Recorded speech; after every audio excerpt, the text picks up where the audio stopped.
Hello friends, welcome to one style cooking. நாம் இன்றைக்கி பார்க்க போகிற ரெசிபி என்னென்னு பார்த்தீங்கன்னா, சூப்பரான வறுத்தரைச்ச மட்டன் குழம்பு தாங்க பார்க்க போகிறோம். சாதத்தோடு வச்சு சாப்பிட்றப்ப அவ்வளோ சூப்பராக இருக்கும். அதோட வாசனையும் சரி, டேஸ்ட்டும் சரி. வாங்க இந்த குழம்பு எப்படி ஈஸியாக டேஸ்டியாக செய்யலாங்கிறத பார்க்கலாம். வீடியோக்குள்ளே போகிறதுக்கு முன்னாடி கீழே உள்ள ரெட் கலர் சப்ஸ்கிரைப் பட்டனை கிளிக் பண்ணுங்கள். கூடவே பக்கத்தில் உள்ள பெல் ஐக்கானையும் கிளிக் பண்ணுங்கள். அப்போ தான் நான் போடுற வீடியோ எல்லாமே உடனுக்குடன் உங்களுக்கு தெரிய வரும். வாங்க இப்போ வீடியோக்குள்ளே போகலாம்.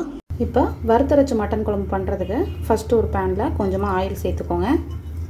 ஆயில் நல்லா சூடானதும் இதில் வந்து பார்த்திங்கன்னா 1 டீஸ்பூன் ஜீரகம், 1 டீஸ்பூன் பெருஞ்சீரகம், 1/2 டீஸ்பூன் போல் நம்மளுக்கு வந்து கசகசா, கூடவே வந்து பார்த்திங்கன்னா ஒரு 1/2 டீஸ்பூன் மிளகு, ஒரு சின்ன துண்டு பட்டை, அப்புறம் ஒரு 6 கிராம்பு, 5 ஏலக்காய், ஒரு சின்ன கடல் பாசி எடுத்திருக்கேன். இதில் வந்து நான் வந்து மல்லி சேர்க்கலை. நான் மல்லி தூளாக சேர்க்க போகிறேன். நீங்கள் தேவைப்பட்டுச்சுன்னா ஒரு 3 டீஸ்பூன் போல் மல்லி சேர்த்துக்கோங்க. இப்போ இதெல்லாம் சேர்த்துடலாம்.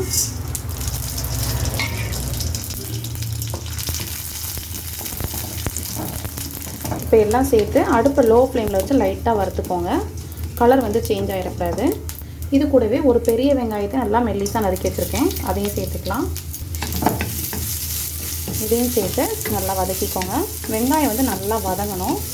பாருங்கள், வெங்காயம் வந்து கலர் வந்து ஓரளவுக்கு நல்லா சேஞ்ச் ஆகி வதங்கிடுச்சு. இந்த ஸ்டேஜில் ஒரு 1/2 மூடி தேங்காய் வந்து துருவி எடுத்து வச்சுருக்கேன். அதை சேர்த்துக்கலாம். இது தேங்காயையும் சேர்த்து நல்லா வறுத்து எடுத்துக்கணும். வறுக்கும்போது முக்கியமாக ஆயில் வந்து ரொம்ப சேர்த்துடக்கூடாது. ஆயில் கம்மியாகவே சேர்த்து இந்த மாதிரி வறுத்து எடுத்துக்கோங்க. இந்த மாதிரி வறுத்து செய்கிறப்ப இந்த வெங்காயம் வதங்க டேஸ்ட்டு, அது மட்டும் இல்லாமல் தேங்காய் வறுத்து செய்கிறப்பவும் அதோடய டேஸ்ட் ரொம்ப நல்லாயிருக்குங்க. கண்டிப்பாக ட்ரை பண்ணி பாருங்கள். இப்போ நல்லா கலர் சேஞ்ச் ஆகட்டும். இப்போ பாருங்கள், நல்லா ஓரளவுக்கு வதங்கிடுச்சு. தேங்காயும் பார்த்திங்கன்னா நல்லா வறுபட்டுருக்கு. 1 கிலோ மட்டனுக்கு பார்த்திங்கன்னா 1 கையளவு பூண்டு, இஞ்சி 2யும் கட் பண்ணி வச்சுருக்கேன். இதையும் சேர்த்து நம்ம அடுப்பை ஆஃப் பண்ணிடலாம். இப்போ இது நல்லா ஆறுனதுக்கு அப்புறமா நம்ம நல்லா பேஸ்ட் மாதிரி நல்லா ஃபைனாக அரைச்சி எடுத்துக்கோங்க. குழம்பு வைக்கிறதுக்கு ஒரு குக்கரில் கொஞ்சமாக ஆயில் சேர்த்துக்கலாம். ஆயில் வந்து தேங்காய் எண்ணெய் சேர்க்குறேன். தேங்காய் எண்ணெய் சேர்த்து செஞ்சிங்கன்னா ரொம்ப டேஸ்ட்டாக இருக்கும். மட்டனுக்கு வந்து ஆயில் ரொம்ப தேவைப்படாது. ஆயில் எல்லாம் சூடானதும் நீங்கள் வந்து சோம்பு, சீரகம் எதுனாலும் சேர்த்து தாளிச்சிக்கலாம். நான் வந்து பார்த்திங்கன்னா இன்றைக்கி கடுகு சேர்த்து தாளித்தேன். இது கூடவே ஒரு 150 கிராம் சின்ன வெங்காயத்தையும் கட் பண்ணி வச்சுருக்கேன். அதையும் சேர்த்துக்கலாம். இந்த வெங்காயம் சேர்த்ததும் 2 பச்சை மிளகாய் அந்த மாதிரி கீரி சேர்த்துக்கோங்க. சின்ன வெங்காயத்துக்கு பதிலாக பெரிய வெங்காயம் கூட சேர்த்துக்கலாம். இப்போ நல்லா வதக்கிக்கலாம். இது கூடவே 2 பிரிஞ்சி இலையும் இந்த மாதிரி கிள்ளி சேர்த்துக்கோங்க. இது ஆப்ஷனல் தான், தேவைப்பட்டால் சேர்த்துக்கலாம். கூடவே கொஞ்சம் கருவேப்பிலை. இப்போ இந்த வெங்காயம் லைட்டாக நம்மளுக்கு வதங்கட்டும். மட்டன்லேயே வேக வைக்கும் போது அந்த மட்டனில் உள்ள ஆயிலே நிறைய இருக்கும். அதனால் ஆயில் வந்து ரொம்ப சேர்க்க வேண்டாம் அந்த குழம்புக்கு. பாருங்கள், இந்த வெங்காயம் எல்லாம் நல்லா வதங்கிடுச்சு. இந்த ஸ்டேஜில் 2 பழுத்த சைஸ் சின்ன சைஸ் தக்காளி சேர்த்துக்கலாம்.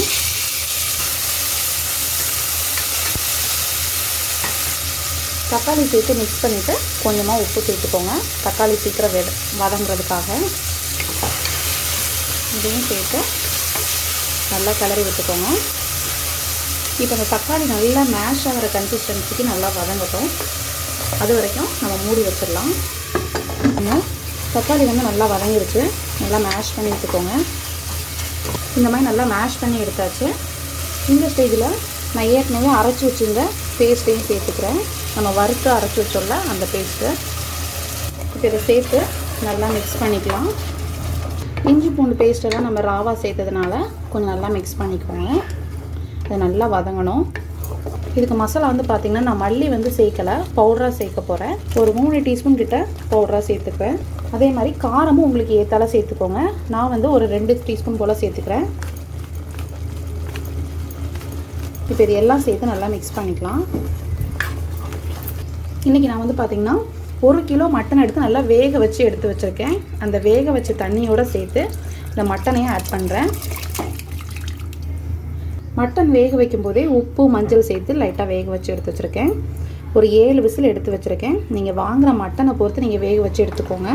இதே வந்து பார்த்திங்கன்னா ஒரு 80% கிட்ட நல்லா குக் ஆகிடுச்சு. இப்போ இந்த மசாலா எல்லாம் சேர்த்து நம்ம குக் பண்ணுறப்ப நம்மளுக்கு சூப்பராக குக் ஆயிரும். இப்போ நல்லா மிக்ஸ் பண்ணிவிட்டு உங்களுக்கு உப்பு ஏதாவது காரம் தேவைப்படுச்சுன்னா கொஞ்சமாக ஆட் பண்ணிக்கோங்க. இப்போ குழம்புக்கு தேவையான கொஞ்சம் தண்ணியை நான் ஆட் பண்ணிக்கிறேன். நம்ம மசாலா அரைச்சோம்ல அந்த தண்ணியே சேர்த்துக்கிறேன். இப்போ நம்ம மட்டனுக்கு தேவையான உப்பு கொஞ்சமாக ஆட் பண்ணிக்கலாம். இப்போ நல்லா மிக்ஸ் பண்ணிக்கோங்க.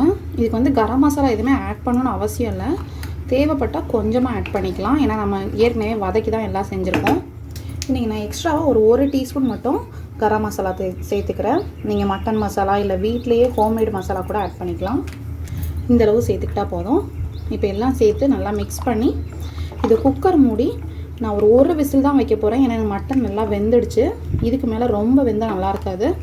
அதனால் ஒரு விசில் மட்டும் வச்சு எடுக்க போகிறேன். நீங்கள் மட்டன் வேகலைன்னு நினச்சிங்கன்னா ஒரு 2 விசில் கூட வச்சு எடுத்துக்கலாம். இப்போ ஸ்டீம் எல்லாம் அடங்கிடுச்சு. இப்போ மட்டன் குழம்பு சூப்பராக ரெடி ஆகிடுச்சு.